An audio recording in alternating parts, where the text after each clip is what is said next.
Yo, like, share, subscribe, all that good ish, man. Y'all know what time it is, man. It's time for the fans' point of view. The last stop at the Hard Rock, man. We about to get up into this Indiana in this, yes, the national championship, Indiana versus Miami. You know what I'm saying? Miami being at home, but being an away team. This is huge, man. Everybody gearing up for this game. National championship shootout between the two powerhouse offenses, but you already looking at the wrong place because this game is going to be won by the Heisman winner, Fernando Mendoza's arm, or the flashiest plays. It's going to come down to one hidden potential fatal flaw that ain't nobody looking at. And each of these games has desperately been trying to hide all season. Both of these teams been trying to hide this all season about it. This is the final showdown, yo. One corner, you got the number one champion, Indiana Hoosiers.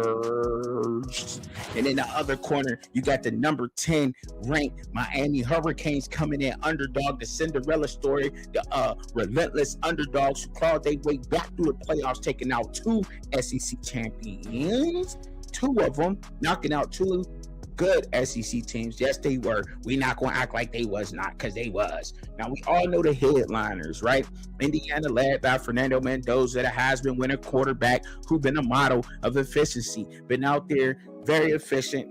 I don't know. He's been turning the ball over at least one time throughout the regular season to me, but that's what everybody else been saying, though, right? You know what I mean? That's what all of y'all been talking about. And Miami, as the team, hit it back with the talent, finally checked out, and they clicked at the perfect time, which everybody was scared of. People were talking about that. People don't want Miami in the playoffs because if they get in, they're going to make a run, and that's exactly what they did. But these champions are won in the margins by exploiting the weaknesses that nobody really want to talk about. Nobody wants to talk about these weaknesses that we're going to talk about today. So we're going to expose the overlooked flaws of both Miami and Indiana and figure out which one of these teams is going to cost them the 2026 National Championship trophy. All right? So we're going to start with Indiana, man, the Hoosiers, man. You know what I'm saying? When you 15-0 and you just got dismantled Alabama and Oregon by a combined score of 94-25 in the playoffs, finding a weakness feels impossible. Some might even point to their defensive front. You know, they were small, they undersized, but they pretty quick. They just move off their gap assignments and they get busy, right? That's what some people might say that. That's what you're looking at.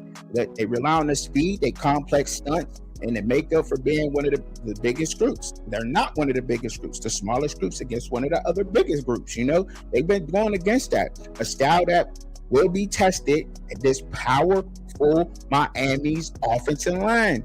But Indiana's true hidden weakness ain't on the field, yo. It's in their heads. I'm telling you it is.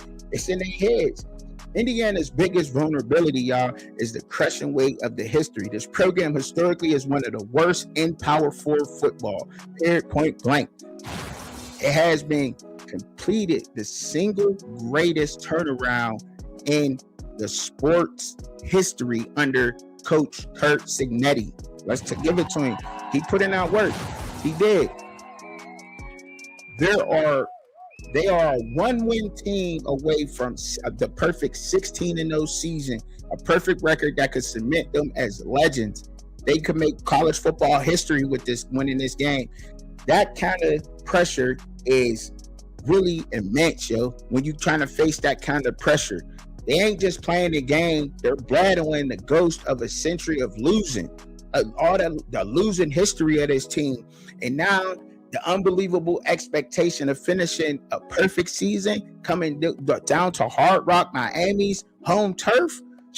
The proof is how this pressure can manifest. It's simple. Look, they never been here before. Miami, on the other hand, has a rich history with winning 5 national titles, national championships, if you will say that. And they will be playing with a nothing to lose attitude in their home stadium, right? The Hurricanes are the underdogs. They playing with house money, bro. But they playing with house money.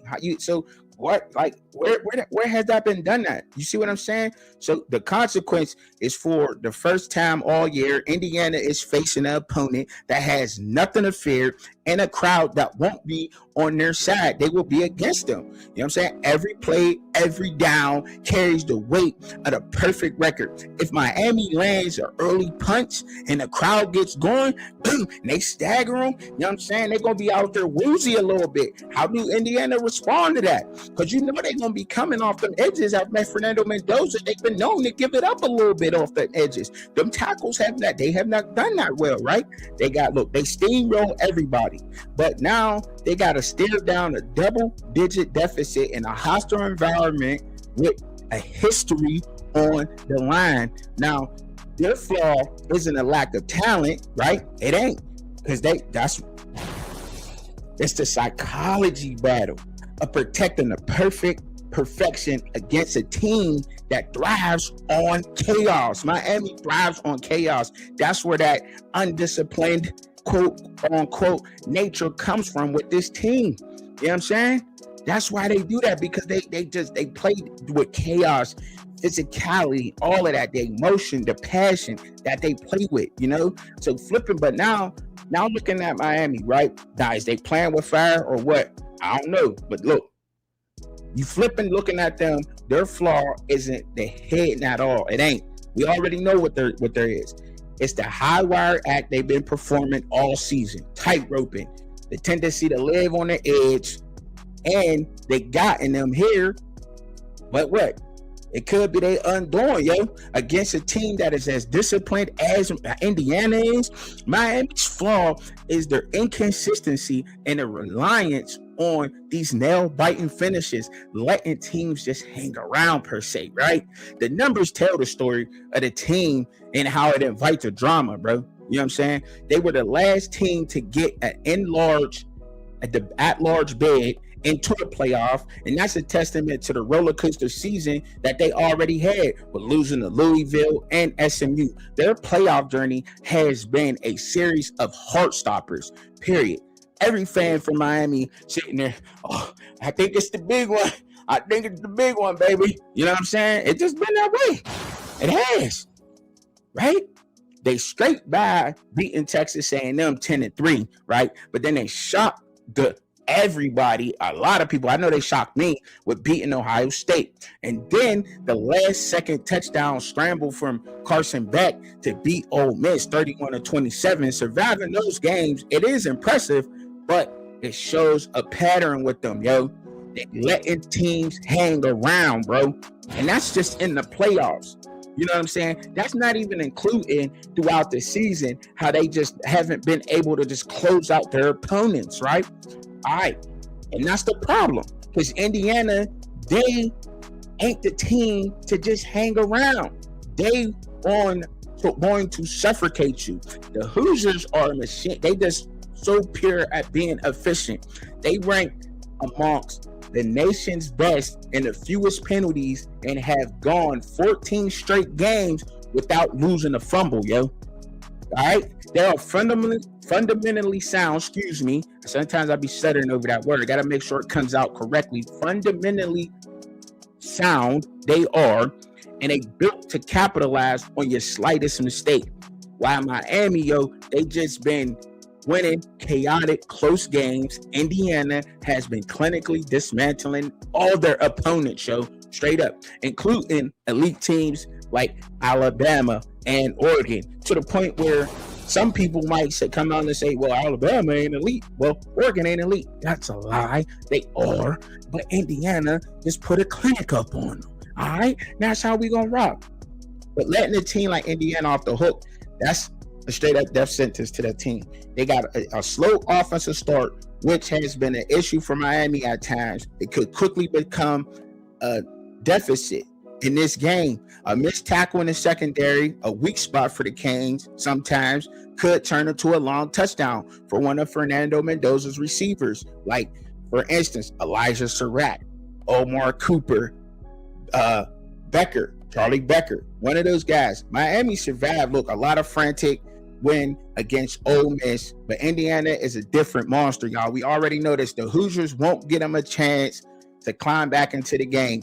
They will punish every mistake. And Miami's habit of playing with fire, bro, it is bound to get them burnt against a team who don't beat themselves. So the chaos that they got going on, being an underdog at home, playing with the house money, and the pressure that they're under, the win at home and everything else, they got some pressure there too.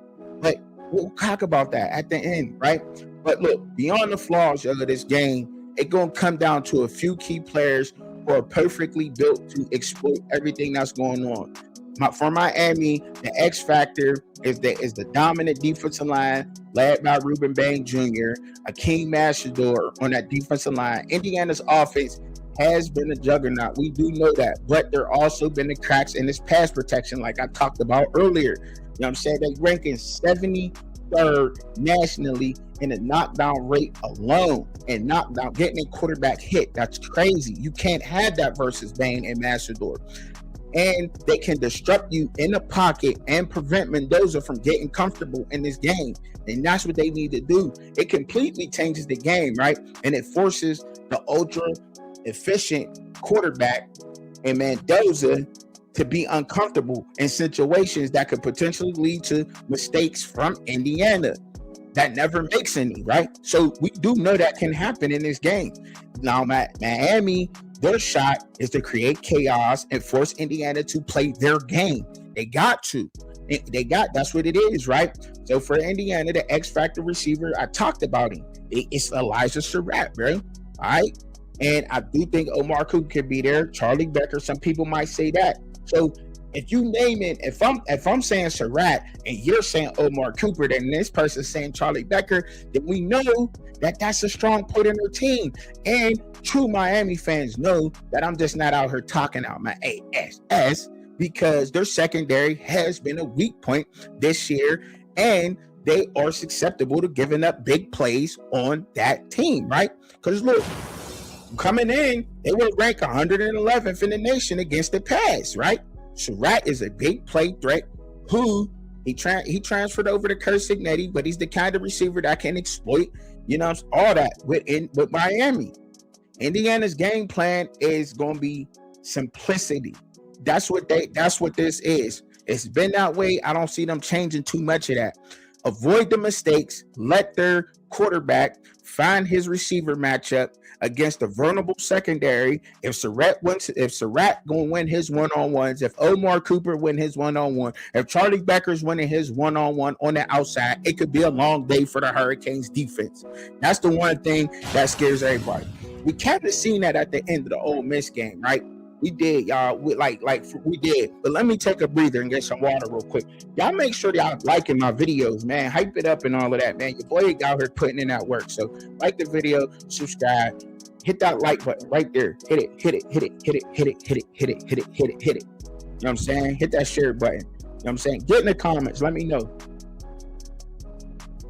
All right, got some water. So all I'm saying is, look, y'all, we look. Put it all down. Put it all in perspective. You left with a question. What's your question that I got for y'all? Which is more likely to happen, y'all? That Miami finally plays a clean game and dominates start to finish like they did versus Ohio State, because that's what they got to replicate. That was a very clean game, by the way, Miami, that was a very clean game. I love that. I talk about that, right? Where that Indiana continue to play the same mistake-free, methodical football that got them here to 15-0 right now. Which one is more likely to happen? We don't really know. But you know what I'm saying? You can look at it. While the home field advantage is for Miami, y'all, and it's intriguing, it's pulling you in, compelling, it's exciting. Their entire season has been a tightrope walk. They've been playing on the tightropes, riding the motorcycles on them and everything. But they have been physical. Now, are they going to overcome their own inconsistencies to get in this game? And doing that against a team that has no margin for error. They ain't got no margin for error against this team. That's a big ask for this team. A team's identity just don't change overnight. We all know that. But Indiana's fatal flaw is mental. But their on the field play It's built on discipline and execution. Two things that travel real good in the game of football. That's just how it's always been. They're undefeated season, and that's what's going on. It's on the line right now. But they're smart, they're patient, and they just don't beat themselves. They don't.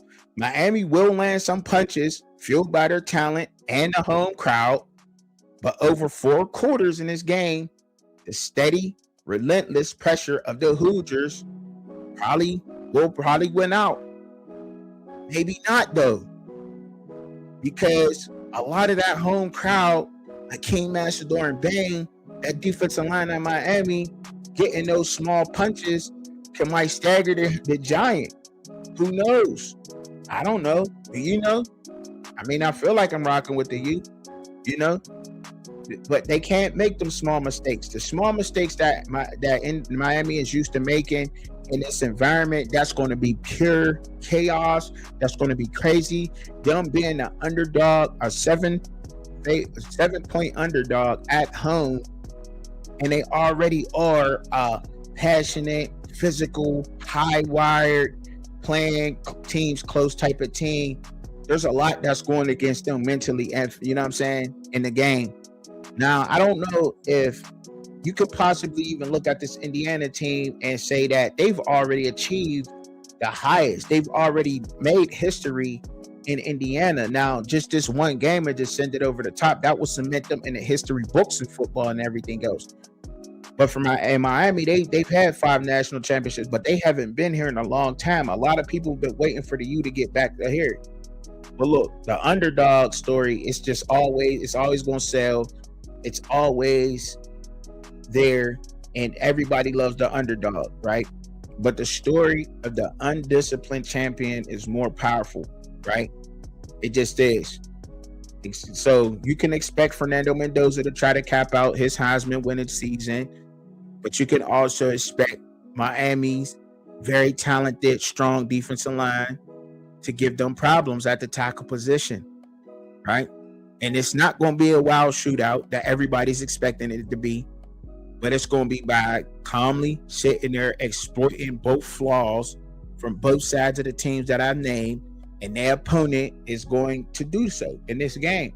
So I don't see it being a 40-something, 26-something game. If that's the case, that's not good for Miami. It's not good for Miami. That's more like Indiana has won the game if it's 47-26. If it's 26-17, I believe Miami could then win that game like that, in that fashion. Okay? I don't see this game being, if Miami's going to play their game and they're going to play it right with time of possession, that they like to go on 7-minute, 8-minute drives and score touchdowns. Yes, it's going to be 3 touchdowns to Indiana not being able to score enough quickly, because they need time to score too. Both teams like to use time of possession, and they like to use discipline in this game. So we'll see what happens. Y'all stay tuned. Y'all tell me who y'all think will win the national championship in the comments. Please do let me know, man. But y'all know how I always give it up. Pray for yourself. Pray for each other. Pray for me. I'm always praying for y'all, especially the ones down in the comments, man. All right.